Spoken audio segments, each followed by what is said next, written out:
mtazamaji, aidha tunafululiza taarifa zetu kwenye makala spesheli za kengele ya nidhamu, na hii leo tangu mwanzoni mwa miaka ya 90 Kenya imeendelea kushuhudia misururu ghasia za wanafunzi, huku moto katika mabweni ukiacha makovu miongoni mwa mamia ya familia, kuanzia St. Kizito, Changuli, Hillside Endarasha hadi shule ya wasichana ya utumishi. Takriban wanafunzi wapatao 183 waliokuwa na ndoto ya maisha mema baada ya shule walipoteza maisha. Tume zinazokosa hesabu zimebuniwa na kamati kadhaa kutafuta ufumbuzi wa tatizo hilo. David Muthoka jioni ya leo anaendeleza msururu wa kengele ya nidhamu.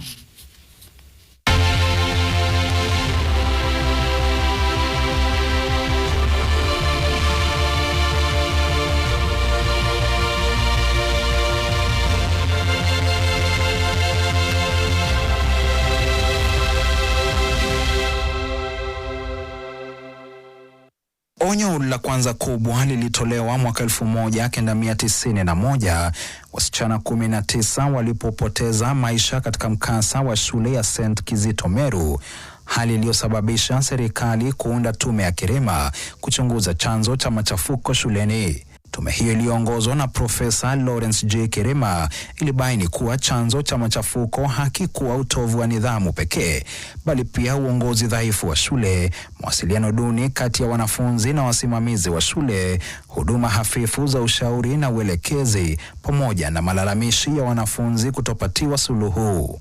Miongoni mwa mapendekezo yake muhimu zaidi ilikuwa kutenganisha shule za bweni za wavulana na wasichana, ikisema shule za bweni mseto zilikuwa na changamoto za kiusalama na kiusimamizi.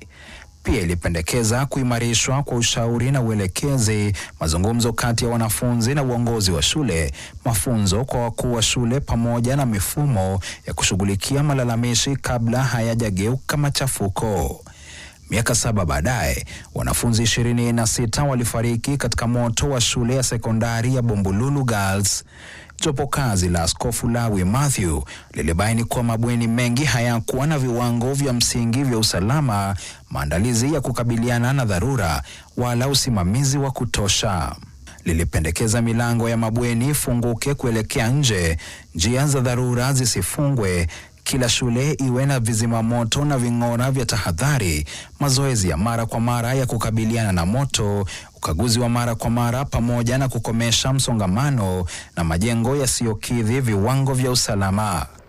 Miaka 3 baadaye, moto katika shule ya sekondari ya Changuli uliua wanafunzi 67, ukiwa moto mbaya zaidi kuwahi kutokea katika bweni la shule nchini. Jopo kazi la Wangai lilibaini kuwa shinikizo la mitihani, huduma duni za ushauri na uelekezi, ustawi hafifu wa wanafunzi, uongozi wa kimabavu, matumizi ya dawa za kulevya na ushiriki mdogo wa wazazi vilikuwa vikichochea machafuko shuleni. Jopo hilo lilipendekeza kuimarishwa kwa ushauri na uelekezi, huduma za afya ya akili, mawasiliano kati ya wanafunzi na uongozi wa shule, kupunguza shinikizo la masomo, pamoja na kuwashirikisha zaidi wazazi katika malezi ya wanafunzi. Anyone would have thought with the Changuli boys tragedy, no other fire would have happened in any school in this country. Mwaka 2008 machafuko yalipokumba takriban shule 300 nchini, bunge lilianzisha uchunguzi kubaini kwa nini mapendekezo ya awali hayakuwa yakitekelezwa. Kamati ya elimu ya bunge ilibaini kuwa ukaguzi wa shule ulikuwa umedorora, mawasiliano kati ya wanafunzi na wasimamizi wa shule yalikuwa yamevunjika, huku mapendekezo mengi ya tume zilizotangulia yakisalia kwenye makaratasi. I would say the Ministry of Education issues out memo each and every time when such crises come to pass, but they do not come to follow up if the implementations were done in the institutions, and even if they follow up, they do it once or twice, but not periodically or frequently as it should be. Mwaka 2016 zaidi ya shule 130 zilikumbwa na machafuko kote nchini. Jopo kazi la Claire Omolo lilibaini kuwa uongozi dhaifu wa shule, mawasiliano duni, shinikizo la mitihani, huduma hafifu za ushauri na uelekezi, matumizi ya dawa za kulevya, pamoja na tabia ya wanafunzi kuiga machafuko yaliyotokea katika shule nyingine vilikuwa vinachochea ghasia hizo, miongoni mwa mambo mengine. Mwaka mmoja baadaye, wanafunzi 10 walifariki katika moto wa shule ya wasichana ya Moi jijini Nairobi. Serikali iliunda jopo kazi la kitaifa kuhusu usalama dhidi ya moto shuleni ambalo lilitoa mapendekezo 68 ya kuimarisha usalama. Miongoni mwa mapendekezo hayo ni ukaguzi wa lazima wa usalama dhidi ya moto kila mwaka, vifaa vya kutambua moshi, ving'ora vya tahadhari, vizima moto, mazoezi ya mara kwa mara ya kujiokoa, milango ya mabweni kutofungwa kutoka nje, kuzingatia viwango vya ujenzi pamoja na utekelezaji mkali wa sheria za usalama. Mapendekezo mengi yalikuwa yale yale yaliyokuwa yametolewa karibu miongo miwili iliyopita. Most of the commissions have not told us anything new.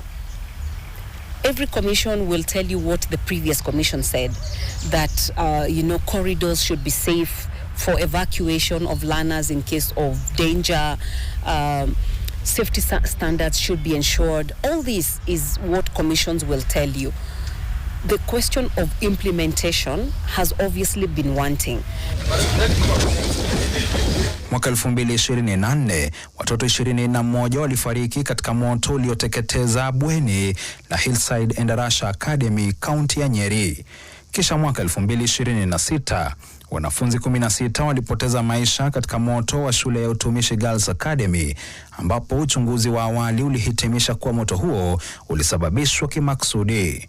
Mkasa huu umesukuma serikali kuunda jopo jingine la uchunguzi litakalopendekeza hatua za kuzuia majanga kama haya siku zijazo. We want all of us as stakeholders in the education sector, from parents, from the government, from teachers, from the people in the religious sector and sponsors to come together so that we can ensure that we get a solution to this perennial problem that is affecting our children. Uchunguzi wa NTV wa tume 6 na majopo kazi yaliyoundwa katika kipindi cha zaidi ya miongo mitatu unaonyesha jambo moja lililojirudia. Licha ya kuundwa chini ya serikali tofauti na kuongozwa na wataalam tofauti, karibu ripoti zote zilibaini changamoto zile zile: uongozi dhaifu wa shule, mawasiliano duni, huduma hafifu za ushauri na uelekezi, ukaguzi usioridhisha, msongamano katika mabweni, pamoja na maandalizi duni ya kukabiliana na majanga ya moto. The biggest lesson that is coming out is there is failure from the school management to be able to ensure that the school safety manual is followed to the latter, because the recommendations are there. They're even telling, they're even guiding on how the sleeping bed spaces should be, how a dormitory should look, how windows should look, the doors. They're really giving instructions on how everything should be done.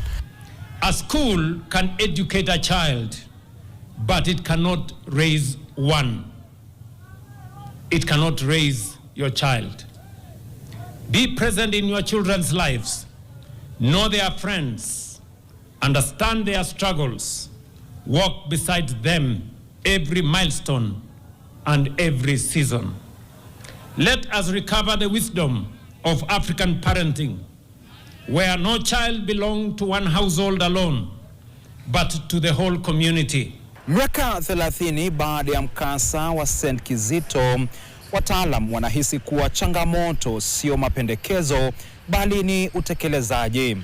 Na wakati tume nyingine inapoanza kazi kufuatia mkasa wa shule ya wasichana ya utumishi, swali ni ikiwa mara hii safari itakuwa tofauti na kwamba mapendekezo yatakayotolewa yatatekelezwa kikamilifu. David Muthoka, NTV, Nairobi.